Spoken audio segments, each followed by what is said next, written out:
Bonjour à toutes et bonjour à tous. En plein débat parlementaire sur la fraude fiscale, nous nous arrêtons cette semaine sur le tout dernier classement 2023 des paradis fiscaux rédigé par l'ONG Counter Financial Crime. Dressé sur des critères précis, la liste des États et territoires non coopératif, rien d'autre que le TNC, dénonce les entités qui notamment refusent les échanges internationaux d'informations fiscales et la coopération administrative avec les États. Les particuliers et les entreprises qui réalisent des opérations avec ces ETNC se voient appliquer sans même autre débat, en fonction des critères retenus, des dispositions fiscales plus restrictives que leur application habituelle.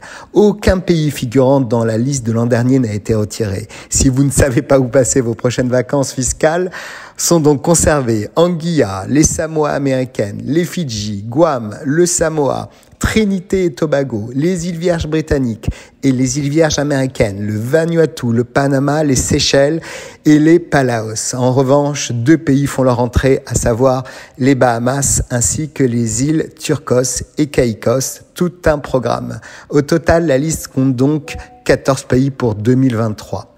Alors à quoi ressemble ce classement ? Plus en détail, ce classement montre que les îles britanniques avec les îles Vierges britanniques qui se démarquent par leur poids à l'échelle mondiale sont estimées à 2,3%. C'est énorme. Ainsi, les îles Vierges britanniques sont responsables de 6,4% des risques d'abus d'impôt sur les sociétés dans le monde. Viennent ensuite les îles Caïmans, 6%, et les Bermudes, 5,7%. Les pays de l'OCDE restent responsables de plus de 68% des pertes fiscales mondiales, ce qui représente 166 milliards par an.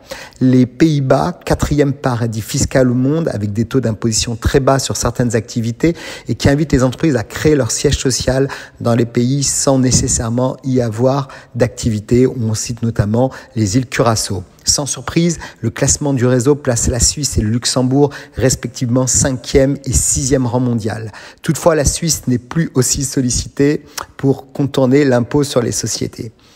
L'Asie est aussi particulièrement pointée du doigt. De petits pays asiatiques pratiquent des politiques agressives en matière de contournement des règles fiscales.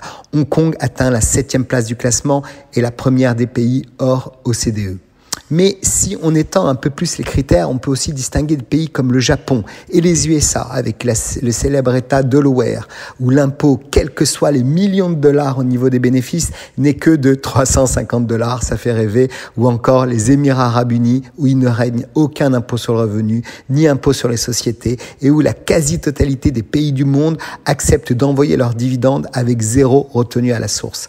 Mes chers amis, souvent on va chercher des solutions extrêmes et pénales, rappelons-le, sans vraiment savoir utiliser les règles, les réels mécanismes que le code des impôts français ne nous permet d'activer. Et si on est bien conseillé, comme beaucoup de gros groupes, même à de plus petits niveaux, il est possible à la fois de payer sa contribution aux efforts républicains nécessaires, mais en ne brimant pas la volonté d'entreprendre avec un trop d'impôts qui souvent, on le voit, tue l'impôt. Mon conseil, sachez prendre conseil. Et le bon, encore et encore. Très belle semaine à tous.